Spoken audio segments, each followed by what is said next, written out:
여러분 안녕하십니까? 오랜만에 영상을 올려드리는데요. 제가 컨설팅으로 바빠 시간을 내지 못하여 소식을 전달해드리지 못해 죄송합니다. 오늘은 아주 중요한 정보를 전달해드릴 예정입니다. 바로 2019년 12월 21일부로 바뀐 허가제도의 허가 기준이 되는 심사기준표를 알아보도록 하겠습니다.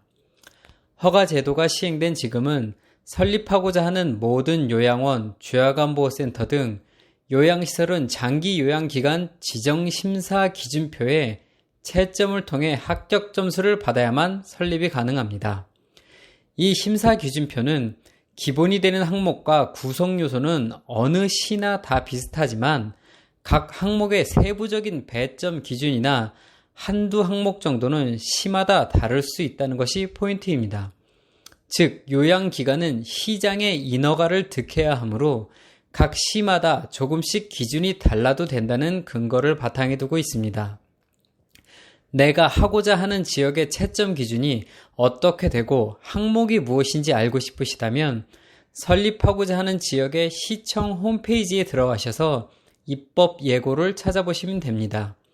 그곳에 올려진 자료 중 2019년 12월 1일에서 20일 사이에 올라온 자료를 검색해 보시면 장기요양기간 지정심사기준표에 대한 내용이 있을 겁니다.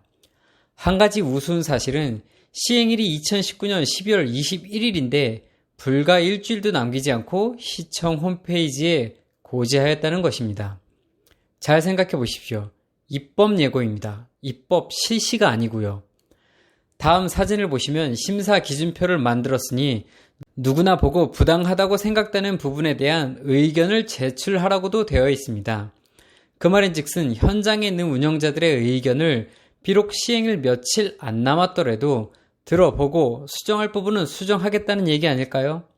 저는 당연히 공지가 올라오자마자 불합리한 항목에 대해 수정할 필요가 있음을 정확히 서술하였으나 돌아오는 답은 어차피 그대로 시행됐고 수정은 안 될 겁니다라는 얘기였습니다. 그럼 저 심사기준표를 누가 채점하느냐? 그것도 참 우습습니다. 이 분야의 전문가로 구성된 심사위원단이 결성되고 한 달에 한 번 올라온 허가 신청 기관들을 채점한다고 되어 있습니다. 그런데 그 전문가 구성에는 요양시설 운영 관련자는 들어갈 수 없게 되어 있습니다.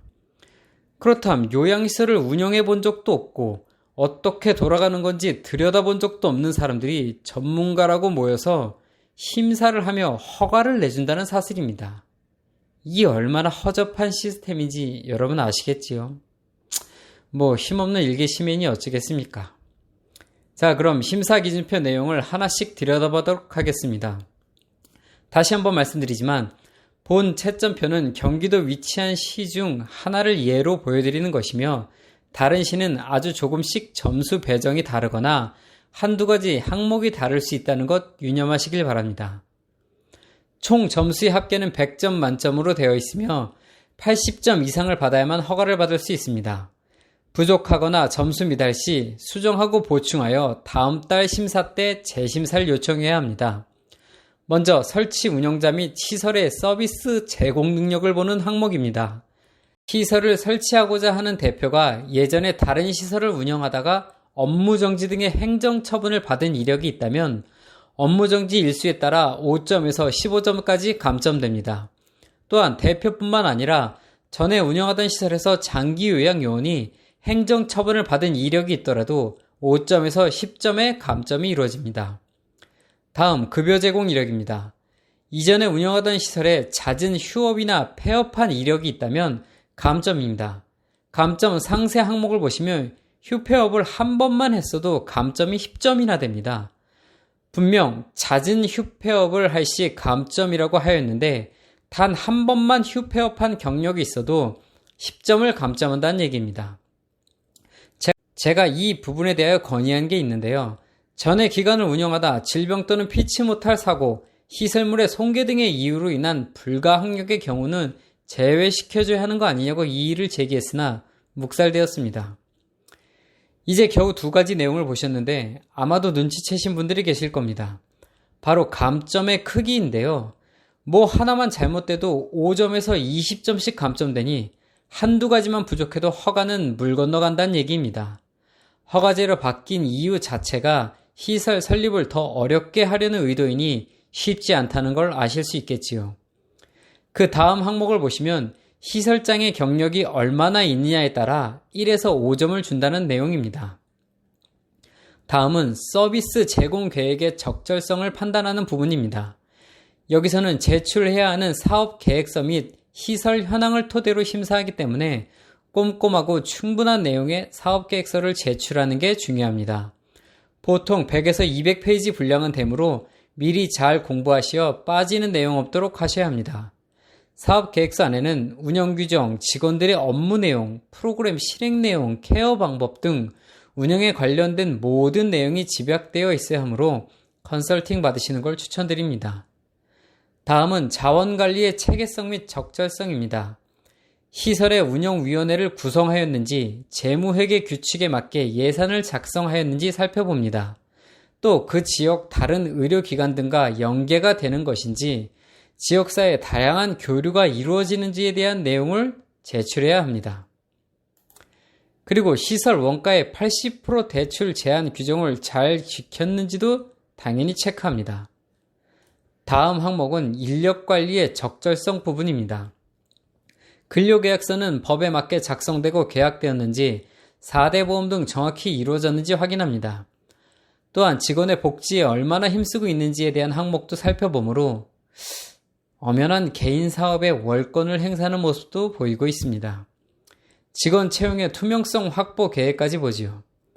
직원의 건강관리를 위한 계획 마련과 고충 처리 절차 마련 등 종사자 위주의 항목을 대거 마련하여 편향적인 부분도 나타나 보입니다. 다음은 시설 기준으로 소방이나 안전시설이 잘 되어 있는가를 확인하여 현장 검증을 통해 채점하도록 합니다. 여기까지 총 100점 만점으로 하여 80점 이상을 득해야만 허가를 내줍니다. 여러분이 보시기엔 어떠신지요? 모든 항목이 합리적이라고 생각되십니까? 전문가라고 자부할 수 있는 제 눈에는 그렇게 보이지 않습니다. 그렇게 부당하다고 생각되는 부분에 대해 의견을 제출하라고 되어 있어 다음과 같이 제출하였습니다. 첫째, 잦은 휴폐업 이력이 있을 경우 최고 20점 감점. 한 번의 휴폐업을 잦은 휴폐업이라 여기는 것 자체가 모순이며 대표의 질병, 사고, 건물 파손, 시설 환경 보수 등 불강력적 요소에 의한 경우는 감점하면 안 된다. 둘째, 시설장의 경력에 따른 점수 배정.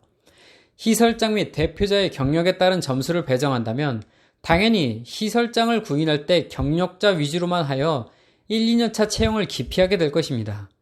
또 현재 시설장으로 근무하는 사회복지사는 공단에서 사회복지사 경력으로 인정하지 않고 있어 4년 이상 사회복지 경력자에게 지급되는 수당에서도 제외되고 있습니다. 처음 설립하는 대표의 경우는 무조건 감점을 받고 시작해야 하므로 말도 안 되는 항목이라 할 수 있죠. 셋째, 이용자 고충 처리 계획 여부.